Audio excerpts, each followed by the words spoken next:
क्या आपने कभी सोचा है, जिस जमीन पर हम चलते हैं उसके नीचे लाखों साल पुरानी कहानियां दबी हैं। भारत के दिल में बसा दक्कन का पठार सिर्फ पत्थर और मिट्टी नहीं, बल्कि धरती के इतिहास की डायरी है। कभी यहां आग उगलते ज्वालामुखी थे, कभी विशाल डायनासोर घूमते थे। कल्पना कीजिए, एक ऐसी दुनिया जहां आसमान धुएं से काला है, जमीन कांप रही है और लावा की नदियां बह रही हैं। यही दक्कन की पैदाइश की कहानी है, एक महाविनाश, एक प्रलय।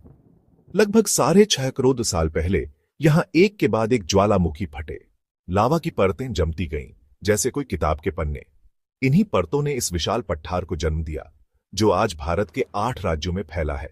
जब आप यहां खड़ेरे होते हैं, तो असल में समय के ऊपर खड़ेरे होते हैं। आपके पैरों के नीचे दबी चट्टानें उसी लावा से बनी हैं, जिसने धरती का चेहरा बदल दिया था। दक्कन का पठार हमें याद दिलाता है कि प्रकृति कितनी शक्तिशाली और रहस्यमयी हो सकती है। यह सिर्फ ज्वालामुखियों की कहानी नहीं, बल्कि भारत के सफर, महाद्वीपों के टूटने जुड़ने और जीवन के पनपने मिटने की कहानी है। चलिए आज इस रहस्यमयी पठार के कुछ पन्ने पलटते हैं और जानते हैं कि इसने हमारी दुनिया को कैसे गढ़ा। जब भारत एक द्वीप था, अफ्रीका से टूटकर एशिया की ओर बढ़ता हुआ। इस सफर के दौरान भारत की जमीन एक रियूनियन हॉटस्पॉट के ऊपर से गुजरी, जहां से पिघला हुआ मैग्मा ऊपर उठ रहा था। जैसे ही भारत की प्लेट इस हॉटस्पॉट के ऊपर आई, जमीन में दरारें पड़ी और लावा का समंदर बह निकला। यह कोई आम ज्वालामुखी नहीं था, यह दरारी उद्भेदन था, जहां हजारों किलोमीटर लंबी दरारों से लावा निकला और लाखों वर्ग किलोमीटर को ढक लिया। इसी घटना को डेक्कन ट्रैप्स कहा जाता है, क्योंकि लावा की परतें जमकर सीढ़ी जैसी बन गईं। दिलचस्प बात यह है कि इसी समय दुनिया से डायनासोर खत्म हो रहे थे। वैज्ञानिक मानते हैं कि मेक्सिको में उल्कापिंड के साथ साथ दक्कन के ज्वालामुखियों ने भी डायनासोर के अंत में भूमिका निभाई। इन विस्फोटों से निकली जहरीली गैसों और धूल ने सूरज की रोशनी रोक दी, मौसम बदल गया और जीवन का एक युग खत्म हो गया। भारत की प्लेट का सफर जारी रहा। आखिरकार यह यूरेशियन प्लेट से टकराई और हिमालय का जन्म हुआ। दक्कन का पठार, हिमालय से भी पुराना, इस महाटकराव का मूक गवाह है। जब लावा ठंडा होता है तो वह बनता है बेसाल्ट, मजबूत काली चट्टान। लाखों सालों में यही चट्टानें टूटकर बनाती हैं काली मिट्टी, जो कपास की खेती के लिए दुनिया में मशहूर है। सोचिए, करोड़ों साल पहले बहे लावा ने आज किसानों के खेतों को सोना बना दिया। इन चट्टानों में छिपा है खनिजों का खजाना, लोहा, मैंगनीज, बॉक्साइट।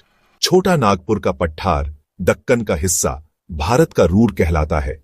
यही खनिज हमारे उद्योगों की रीढ़ है। हमारी गाड़ियां, घर, बर्तन सब कहीं ना कहीं इन्हीं चट्टानों से निकले खनिजों से बने हैं। दक्कन के पठार से निकलती है भारत की बड़ी नदियां, गोदावरी, कृष्णा, कावेरी, नर्मदा, तापी। ये नदियां सिर्फ पानी नहीं, जीवन देती हैं। इन्हीं नदियों ने पठार की कठोर चट्टानों को काटकर घाटियां और झरने बनाए हैं। दक्कन का पठार हमें सिखाता है कि प्रकृति की हर चीज एक दूसरे से जुड़ी है। चट्टान, मिट्टी, खनिज, नदियां और जीवन संस्कृतियों का संगम है। यहां मराठी, कन्नड़, तेलुगु, तमिल, कई भाषाएं, कई रंग। अजंता एलोरा की गुफाएं, हम्पी के खंडहर, गोलकोंडा का किला, यहां इतिहास हर पत्थर में बसा है। आज दक्कन की काली मिट्टी पर कपास, गन्ना, ज्वार, बाजरा, दालें उगती हैं। हैदराबाद, पुणे, बेंगलुरु जैसे शहर तकनीक के केंद्र बन चुके हैं। यहां परंपरा और आधुनिकता साथ साथ चलती है। एक तरफ किसान, दूसरी तरफ युवा सॉफ्टवेयर इंजीनियर। पश्चिमी घाट जैव विविधता का खजाना है। बाघ, हाथी, तेंदुआ, अनोखे पक्षी और पेड़ पौधे। लेकिन चुनौतियां भी हैं। जलवायु परिवर्तन, सूखा, बाढ़, शहरीकरण, अनियंत्रित खनन। हमें समझना होगा, दक्कन का पठार सिर्फ मिट्टी नहीं, हमारी विरासत और भविष्य की कुंजी है। इसे संभालना हमारी जिम्मेदारी है। दक्कन एक खुली किताब है। हर चट्टान, हर नदी में धरती का इतिहास लिखा है।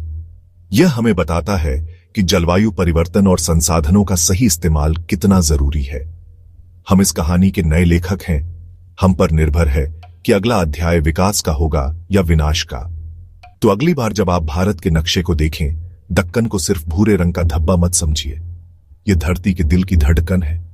इसे जानिए, समझिए और संभालिए।